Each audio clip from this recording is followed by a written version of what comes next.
No mai, haere mai, tēnā koutou katoa. Ngā mihi kia koutou, kua te mai, tēnā koutou. Today, I welcome our esteemed keynote speaker. I'm very grateful to Justice Joe Williams to be with us because he's a sought-after speaker who was the youngest ever former Chief Judge of the Māori Land Court, and he sat on the benches of the High Court and the Court of Appeal before becoming the first Māori Supreme Court judge. But it wasn't always the law he was pursuing, because in his earlier life experience as a musician, he understands the value of the arts and culture to the health and well-being of our communities. His exciting early beginnings with band Aotearoa produced iconic songs such as Maranga Ake A, with his friends providing a pathway for new generations of Māori artists to follow. Justice Joe brings a deep perspective and connection to our kōrero as he knows the social and systemic inequalities created over time due to lack of opportunities or barriers that are experienced by our peoples. He has listened to why our conference members, you, having this hui, and that the staff, trustees, artists, and supporters of creative spaces respond to the needs of the people through an arts and cultural kaupapa, seeking renewed health and well-being, positive identity through creative cultural expression, and we hope embracing community cohesion. So I warmly welcome our speaker. E tēnei rā, e mihi atu ana ki a tātou rangatira, kai kōrero whakatauwhera, Justice Joe Williams. Tēnā koe, Richard. Hi mai whakatau mai ki au kua tatu a wairua noa nei ki tēnei hui a tātou. Tēnei au ka mau mai I ngā mate kairunga kai au, kia tangihia, kia poroporoa ki tia, kia kia ko tātou o rātou kanohi aura. Thanks for that warm welcome, Richard. As I said in Māori, I ask that you make me welcome, albeit electronically, here amongst you. And that although we are doing this in this electronic way, I still bring my dead with me when we meet, and I still reflect on the fact that we are only their seeing eyes and their speaking mouths, and we are only their living faces. So when we meet today, even in this format, they meet with us. Now, you've asked me to talk about art and igniting possibilities. And given that I'm just a judge, what do we know about art? And I want to think about art as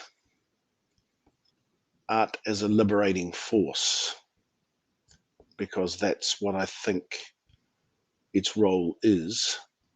And that's why I think it's really important. I look at the changes that have occurred in this country over the last 50 years, since, say, the mid-1980s,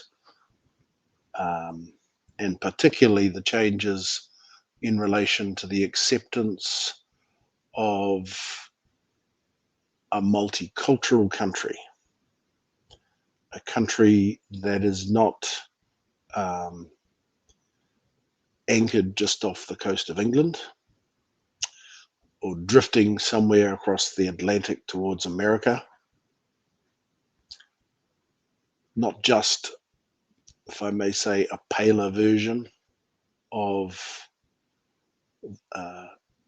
the UK or the US, or a smaller, cuter, more perfectly formed version of those places, which was, I might say, the original intent of the British settlers when they arrived, but a place that has come to discover that it's actually floating in the middle of the Pacific, in the bottom of the Polynesian Triangle, with all of the traditions, perceptions, and values of the Pacific in play alongside our Western heritage. So we've been juggling with these two ideas, a Western colonial history and a Pacific locality, for 50 years now. Actually, to be fair, for longer, but truly in the last 50 years.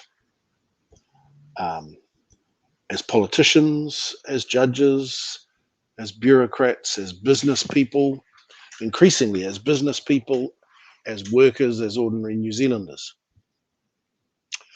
Think about miraka creamy on the chocolate bar just recently. Think about the number of commercial labels that have Maori names or Pacifica names, or are written in Chinese script. And you are thinking about a New Zealand that was unimaginable half a century ago, and certainly a century ago. Right. So what? You say we're in a state of change, 5 million people, 800,000 odd Maori, half again Polynesians, $600,000-700,000 Asians, Chinese, Indians, and so forth. A whole lot of cows. What does the arts have to do with that? What do you guys have to do with that? Well, in my experience, both as a musician a million years ago and as a judge, I've come to understand that almost all of the social change that has occurred that's got us to this space, the space in which I'm old enough to remember, could not have been imagined in 1970. The arts has driven it every time. No meaningful social change occurs without some filmmaker, some songwriter, some playwright, some artist, some poet triggering the possibility long before anyone realizes what that triggering was. And there are lots and lots and lots of examples of this. Think about, here's an obvious, if only symbolic one. Think about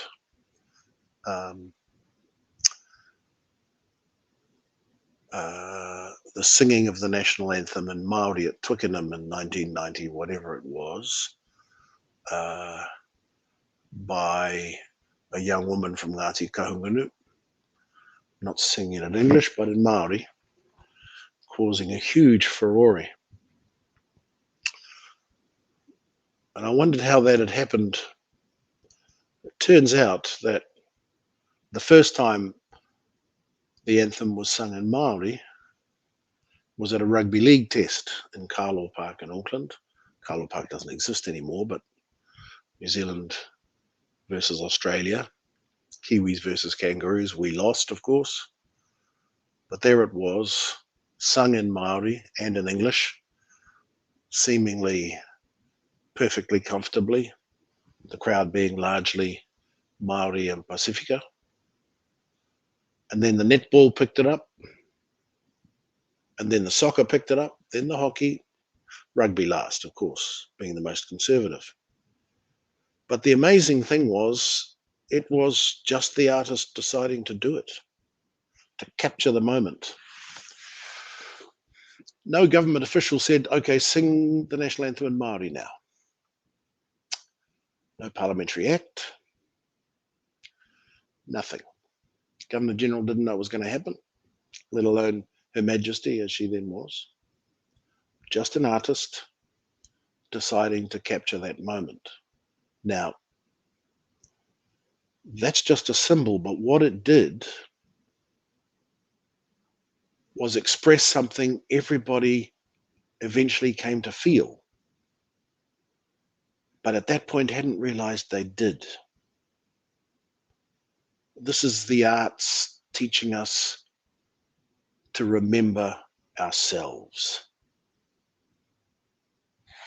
That ignites the possibility, and now you can't imagine the national anthem being sung only in English at anything that really matters.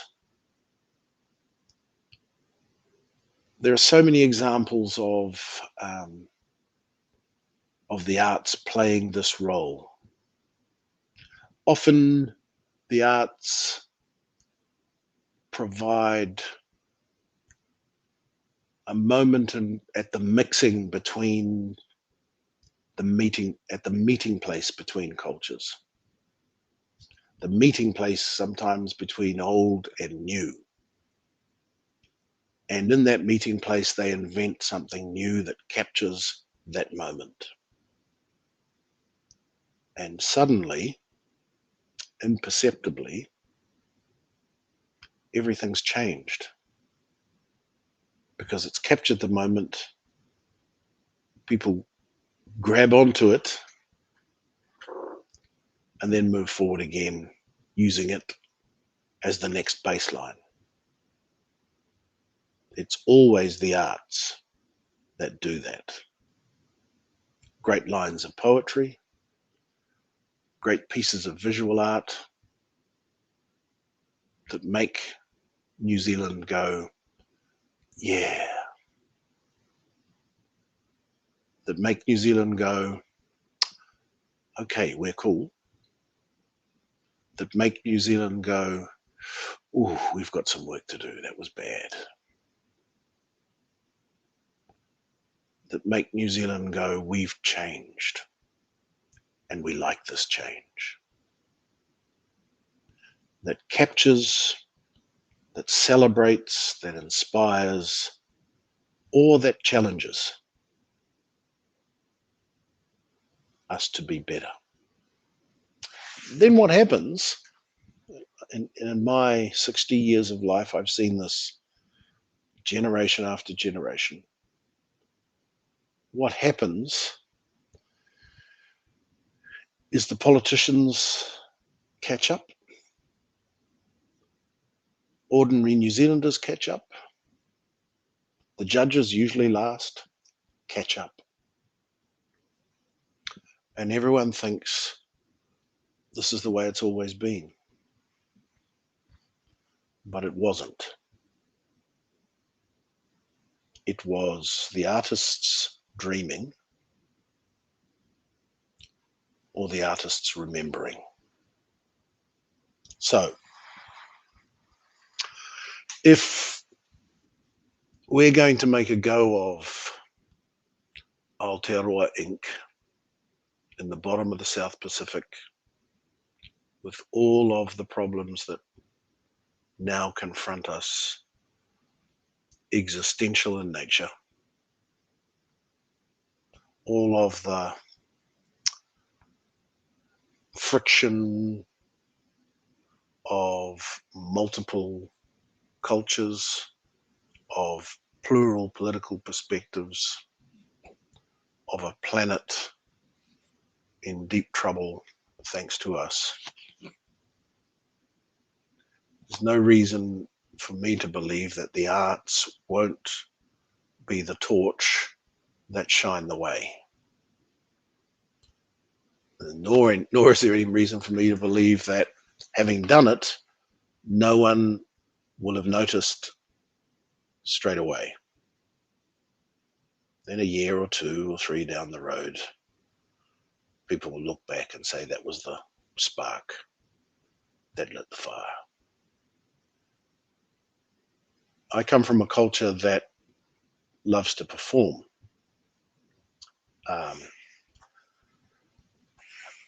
That's because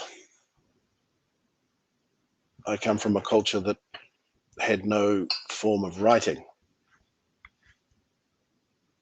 And so performance was the way you expressed the knowledge of your community, the way you expressed the values of your community, the way you remembered how people were connected, the way you remembered your whakapapa, your genealogy, the way you remembered how the seasons passed and why that was significant, the way you remembered who had rights where, the way you remembered why that tree and that bird are bound together in a symbiotic relationship, the way you remembered that the seaweed and the kina are more closely related than we realize. The way we remembered our tragedies and our victories. Life was performance. And for me as a judge in particular, law was performed and still is. So I come from a culture for which the arts and performance have a central function in the operation of life. And if there's one thing I'd like for this little place in the Pacific to do, it would be to remember that place of arts and performance. That in the arts and in performance, we reflect who we are. We remember who we were, and we dream about who we could be. And that's another reason I think that the arts are so important for the cultures gathered here at the, shall we say, the hinge of the Southern Hemisphere weather systems called Aotearoa. Now,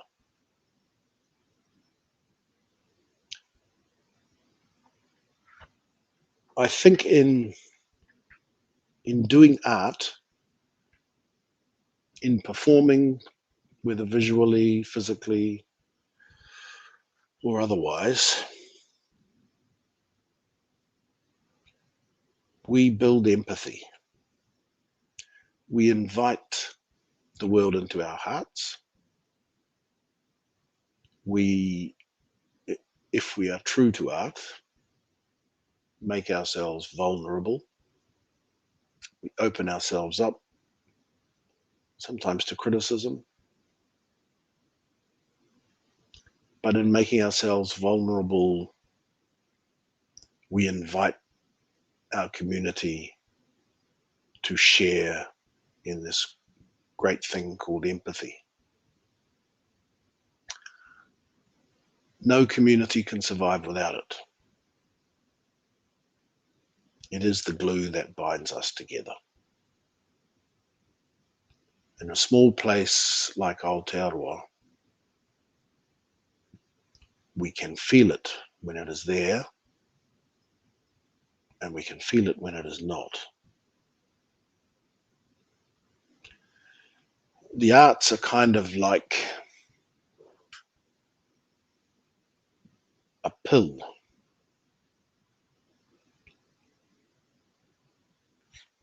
to invoke empathy. And so they are one of the primary means by which we bind ourselves together. And that's why you're so important. We're in a process now of slowly decolonizing ourselves, of slowly building a new identity that is a mix of West and Pacific. And we are reflecting that in very cool ways in art. So I think the title of your hui, Igniting Possibilities, is quite a good one. It's just that I want you to understand that the possibilities you're talking about may be much bigger than you realize. Because without you, we are probably lost. Kia ora tātou.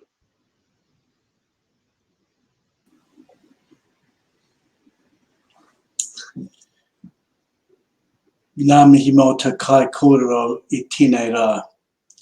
Kia ora, Joe, mātua. It's hugely inspiring to listen to you because our people here are the givers, the members of our hui today they give and they do what they do for love. And so to receive this nurturing from you is a great thing. You talked about 1 million years ago. However, your youthfulness and being spot on and being so current is also very, very important to the energy that you're bringing today. There is a question that's come from our audience. It has to do with you 1 million years ago when you were younger, well, not so long ago in memory. And the question is, what inspired you to create music when you were younger? And how did that come about? And do you still write music? I grew up in a family in which music was compulsory. I mean, we never, I can't read music. We never learnt the formalities of music, but we had multiple instruments in the house, and some members of the family were really good playing them. And we kids had to perform for guests that came into the house, relatives usually, but not always. So, and I had about 3 or 4 songs that I was required to sing. And if I didn't sing, I'd be punished. Same for all of us kids. And we all were in kapahaka from a very young age. So it was just part of who and what we were. And I guess on top of that, in terms of my own musical journey, I got to a point in my early 20s where there were some things that I felt needed to be said, and music was the natural way for someone of my background to say them. So there you have it. And I still do write. It drives me nuts. Sometimes riffs or songs will go round and round in my head, and if I don't reach in and pull them out, they just drive me nuts. So I've about half written about half a dozen songs. I've had great ideas for another 20 more, and if I ever get any time, I'll finish them, because it's a great, I love to write songs, and I love to sing. It's, you know, the sort of comfort from childhood, I suppose. But there's never enough time in this job, I'm afraid. Kia ora. And I've got one other question. You were talking earlier about that we're collectively dealing with slowly decolonizing Aotearoa, and that we're dealing with the Western colonial history in the Pacific locality. And it's something that we've heard strongly from the creative spaces sector this year. And there's a real desire to engage more deeply with Te Tiriti o Waitangi and Te Ao Māori, and a big part of this decolonizing work. Can you give any advice of what would be a daily action that creative spaces can do to meaningfully engage towards decolonizing work and embrace the stronger multicultural ethos?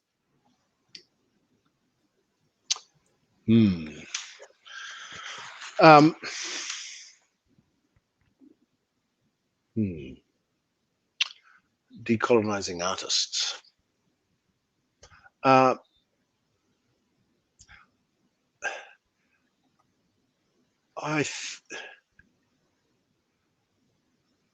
Decolonization is a big word that's hard to unpick. It means dropping the oppressive aspects of the previous order or the current order in a way that liberates and frees up the truth beneath it that has not yet died. And in the sorts of institutions that you operate in,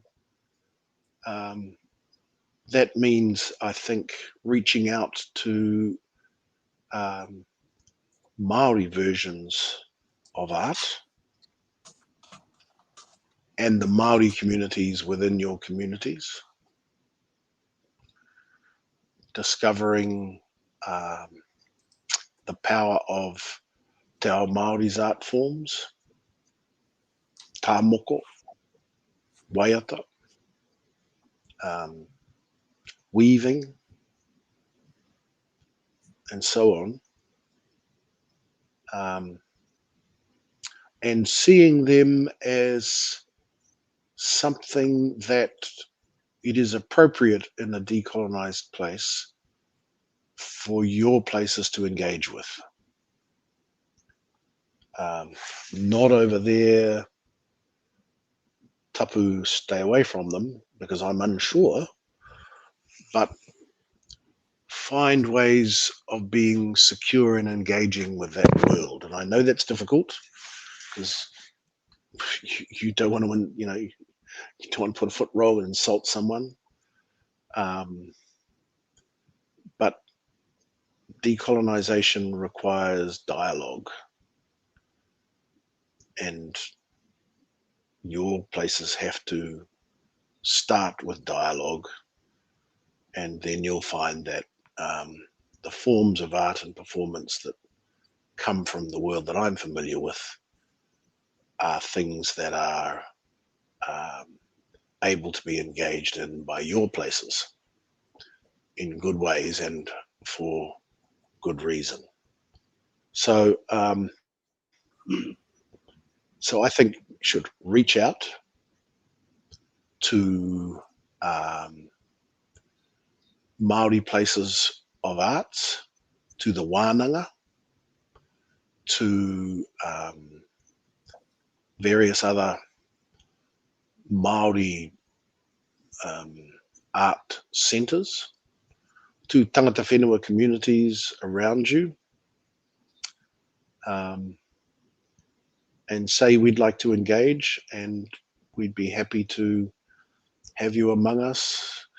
If you have any time to do that, that'd be a good start. I suspect a number of your organisations are already doing that and have moved well beyond that. But for those of you who haven't, reach out. Don't be afraid. Kia ora. Sometimes the most obvious answer is to work with our neighbours, to reach out to one another. And we have time for one more question. And we've talked as a group about this, that many of the artists that come to creative spaces that build community within the creative space, and there are so many, as you know, dance, people that focus on dance or visual arts or heritage arts. And particularly one of the things that happens for that the people bring with them, and they might not use the term, but as staff, we understand that the people have come from the margins of our society, of the communities. They don't necessarily have a voice. Their identity may not be strong. They haven't been acknowledged. And so people come with a sense of the arts. Well, particularly the staff know that the art process in a creative space helps the healing. Have you seen examples of this in your life? And have you got any encouragement or comments about the arts as a healing force?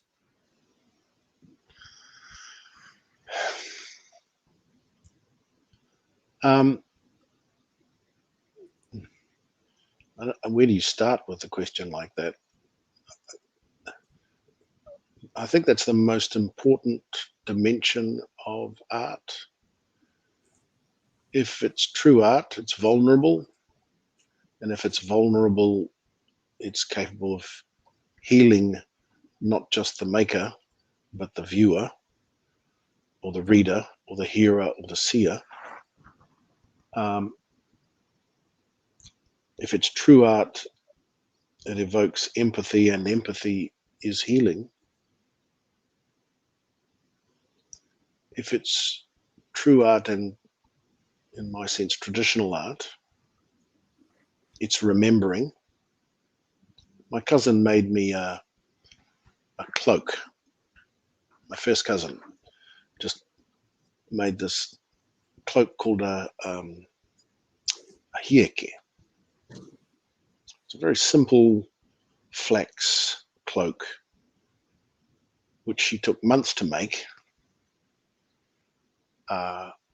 It was made with traditional dyes from the bark of trees, from mud. It had these beautiful orange, yellow, and green and black colors. And it was an amazing, amazing thing. It was, when I wrapped it around my shoulders, it was alive. I'm serious. It was alive. And it's, she didn't come up and measure me or anything. This was just something she just said, "I got this for you, cuz." And so I put it on, and it's not very often this happens, but it felt like it was made for me. And that's the magic of art.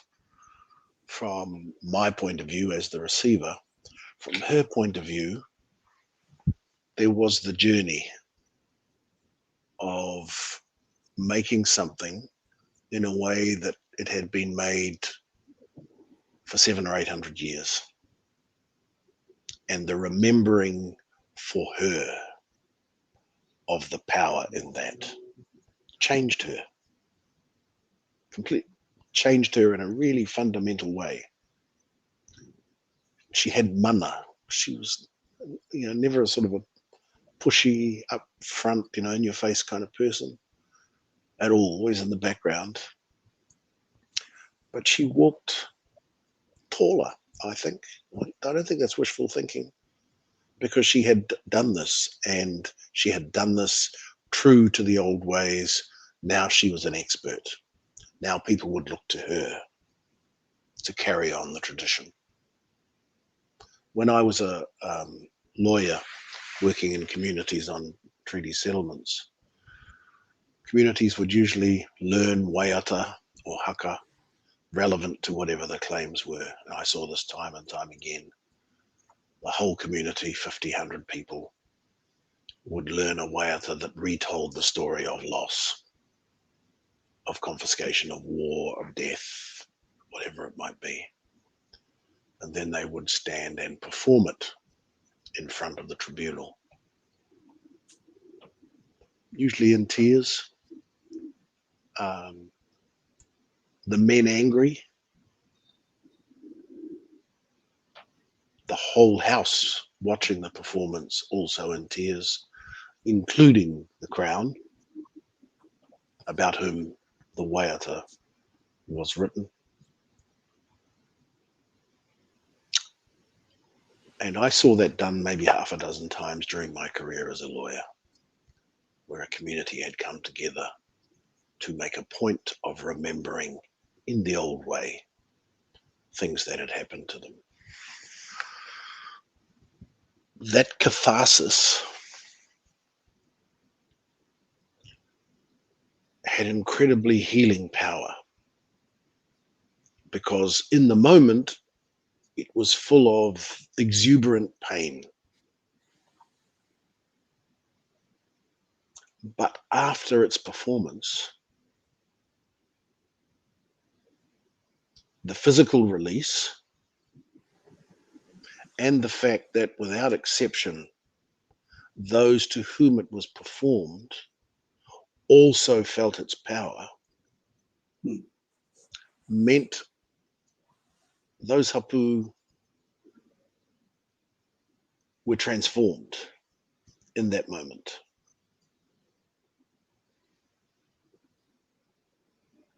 So art can heal communities. I've seen it in a way that I can't think of any other healing process, because in those cases of the combined power of the mana of remembering and the empathy of the enemy, if I can call them the enemy, the fact that it could not be denied that the descendants of the perpetrator were as moved as the descendants of the victims. Now, you never go backwards from that.